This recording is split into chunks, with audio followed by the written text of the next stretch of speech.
জানেন যে আজকে হঠাৎ করেই দাবি আদায় ঐক্য পরিষদকে প্রধান উপদেষ্টা মহোদয়ের কার্যালয়ে আহ্বান করেছে আলোচনার জন্য, এবং সেখানে দাবি আদায় ঐক্য পরিষদের পক্ষ থেকে আমরা অংশগ্রহণ করি।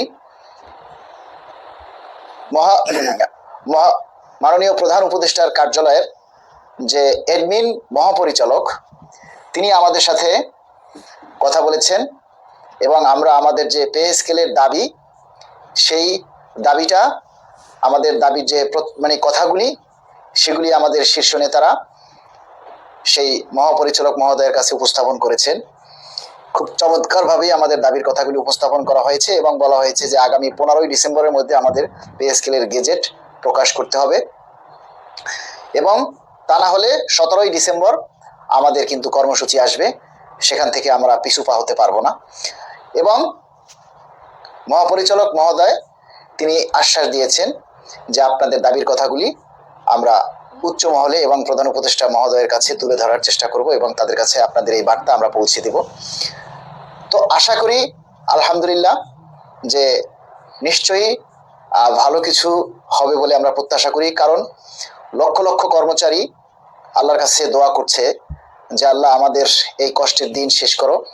লক্ষ লক্ষ মানুষ আল্লাহর কাছে রহমত চাচ্ছে, দোয়া করছে। তো এত মানুষের দোয়া তো আসলে বৃথা যেতে পারে না, তাই না? এবং আপনারা আজকে আরো কয়েকটা নিউজে যেটা প্রচার করেছে যে গোয়েন্দা সংস্থা যারা আছেন তারাও কিন্তু এই দ্রুত পে স্কেলের সমাধান করার জন্য পরামর্শ দিয়েছেন, সেজন্য গোয়েন্দা সংস্থাকেও আমরা আন্তরিকভাবে ধন্যবাদ জানাই।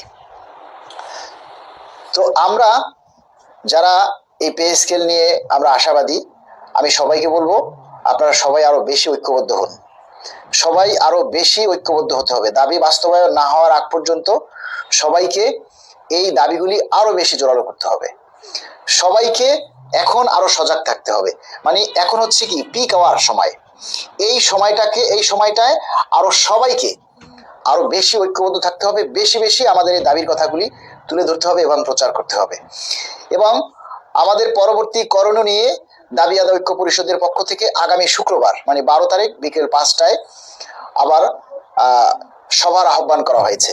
সেখানে আমরা যারা বিভিন্ন সংগঠন আছি, অঙ্গ সংগঠন আছে, সেখানে সবাইকে আহ্বান করা হয়েছে যে আমাদের এই যে মহাসমাবেশের পরবর্তী যে আন্দোলন কর্মসূচিগুলি সেগুলি নিয়ে আমাদের কি করা যায়, এবং 15 তারিখের মধ্যে যদি আমাদের পজিটিভ কোনো রেজাল্ট না আসে এবং গেজেট প্রকাশ না হয়, সেক্ষেত্রে 17 তারিখ সংবাদ সম্মেলনের মাধ্যমে কর্মসূচি ঘোষণা করার কথা বলা হয়েছে। সেইগুলি আসলে কিভাবে বাস্তবায়িত হবে এই বিষয়গুলি নিয়েই আগামী শুক্রবারে দাবি আদায় ঐক্য পরিষদের পক্ষ থেকে সবার আহ্বান করা হয়েছে, এবং সেখান থেকে যে কর্মসূচি আসুক আপনারা সেটা সফলভাবে পালন করবেন।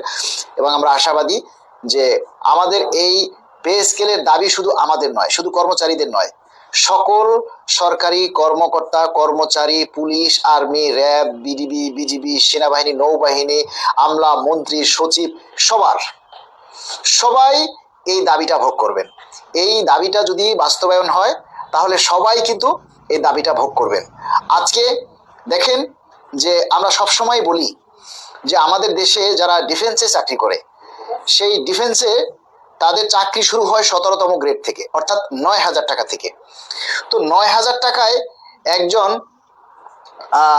সেই 9,000 টাকায় একজন কর্মচারী কিভাবে চলে বলেন? 9,000 টাকার একজন কর্মচারী আপনার এই এই এই ঢাকা শহরে 9,000 টাকায় সর্বসাকুল্যে সব মিলিয়ে আসে 14 থেকে 15,000 টাকা, 15 থেকে 16,000 টাকা আসে। তাহলে এই 15-16,000 টাকা দিয়ে কি একজন কর্মচারী তার 6 সদস্য বিশিষ্ট পরিবার নিয়ে চলতে পারে? সে বাসা ভাড়া দিবে না, খাবে না, তার ছেলে মেয়ের স্কুলের লেখাপড়ার খরচ জোগাবে না, বাবা মা অসুস্থ হলে বা নিজেরা অসুস্থ হলে তাদের চিকিৎসা করাবে? যেখানে আজকে একটা কিন্ডারগার্টেন স্কুলেও 1200 টাকার নিচে বেতন নেই, যেখানে আজকে একজন নর্মাল ডাক্তার দেখাতে গেলেও 1200 টাকার নিচে ফি নেই, সেখানে কিভাবে লেখাপড়া করাবে? অনেকেই বলেন যে আপনারা সরকারি স্কুলে কেন লেখাপড়া বেসরকারি স্কুলে আপনারা কেন লেখাপড়া করাবেন? বেসরকারি স্কুলে কেন আপনারা লেখাপড়া করাবেন, বাচ্চাদেরকে পড়াবেন? আরে ভাই, ঢাকা শহরে সরকারি স্কুল আছে কয়টা বলেন তো? ঢাকা শহরে কয়টা সরকারি স্কুল আছে যে স্কুলে আমাদের ছেলেমেয়েরা পড়াশোনা করতে পারে? ঢাকা শহরে কয়টা সরকারি কলেজ আছে? তাহলে এত কর্মচারীরা এত এত কর্মচারীর ছেলে মেয়েরা কোথায় পড়াশোনা করবে? তাদের বই খাতা মানে কাগজ কলম আনুষঙ্গিক যে জিনিস দ্রব্যাদি সেগুলি কিভাবে তারা মিটাবে?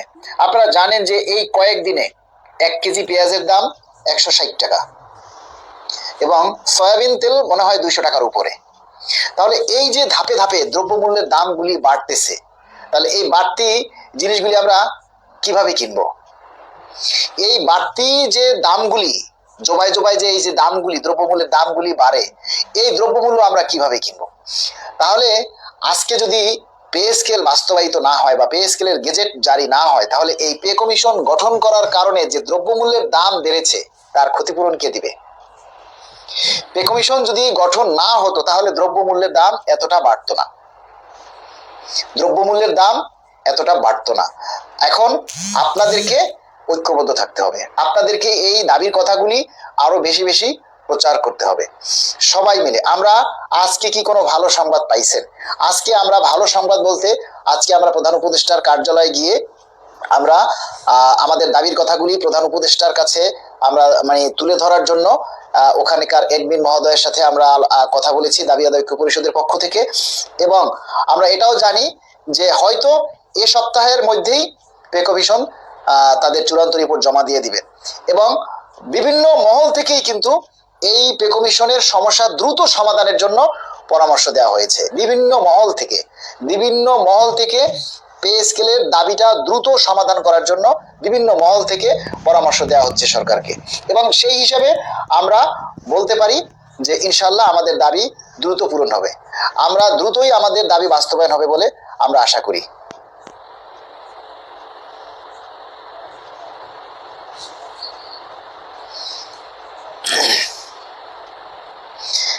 দেয়ান মোহাম্মদ মোশাররফ হোসেন বলেছেন, ভাই আপনি বিশ্বাস করেন একজন পুলিশের সদস্য দুইজনের যে পরিমাণ রেশন সুবিধা পায় সেটা যদি সরকার আমাকে দিতেন তাহলে কোনোদিনই বেতন বাড়ানোর কথা বলতাম না।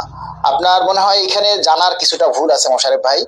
পুলিশরা এখন যে রেশন পায়, যে রেশনটা আসলে তারা পায় সেই রেশনটা আসলে ওই রকমের চোখে লাগার মতো নয়, ঠিক আছে?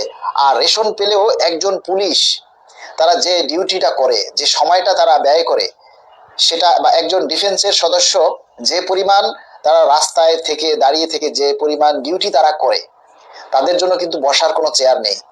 তারা যে এক জায়গায় বসে বিশ্রাম করবে বা এক জায়গায় বসে তারা যে আরাম করবে, আমরা যেমন চেয়ারে বসে অফিস করি, চেয়ারে বসে কাজ করি, ওনারা কিন্তু সেই সুযোগটা পান না।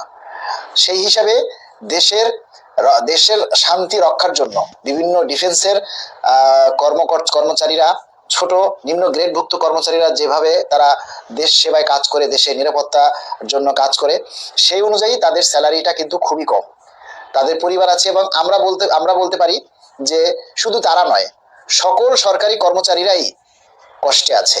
এটা বলার কোনো সুযোগ নেই যে না কেউ ভালো আছে, সবাই কিন্তু এই দাবিগুলি বাস্তবায়নের জন্য আর সবাই আমাদের কষ্টে আছে, সবাই কিন্তু পরিবার নিয়ে অসম্ভব কষ্টে আছে।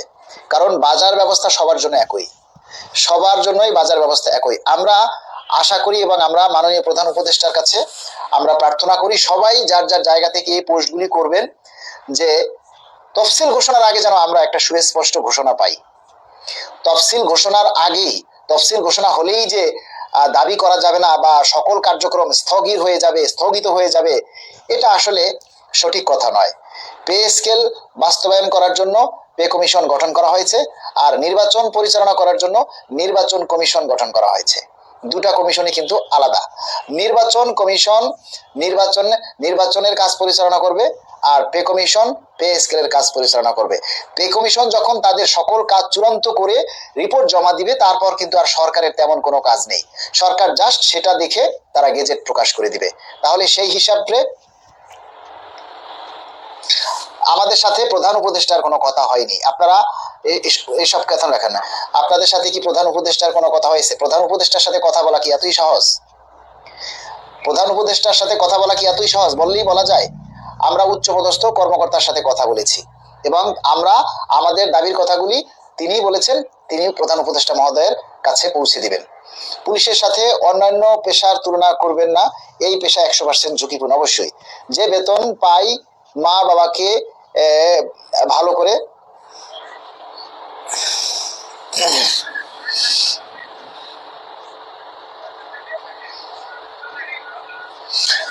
আমরা শুধু এতটুকুই বলবো, সাধারণ আর পুলিশ বলে আলাদা কিছু নেই, সবাই কষ্টে আছি। ঠিক আছে, সবাই আমরা কষ্টে আছি। আমরা রেলেতে রেশন ভাতা পাই 50 টাকা, রেলওয়েতে রেশন ভাতা পাই 50 টাকা। জীবনে কোথাও শুনছেন যে 50 টাকা রেশন ভাতা দেয়? 50 টাকা দিয়ে কি পাওয়া যায়? আজকাল 4টা ডিমও তো পাওয়া যায় না।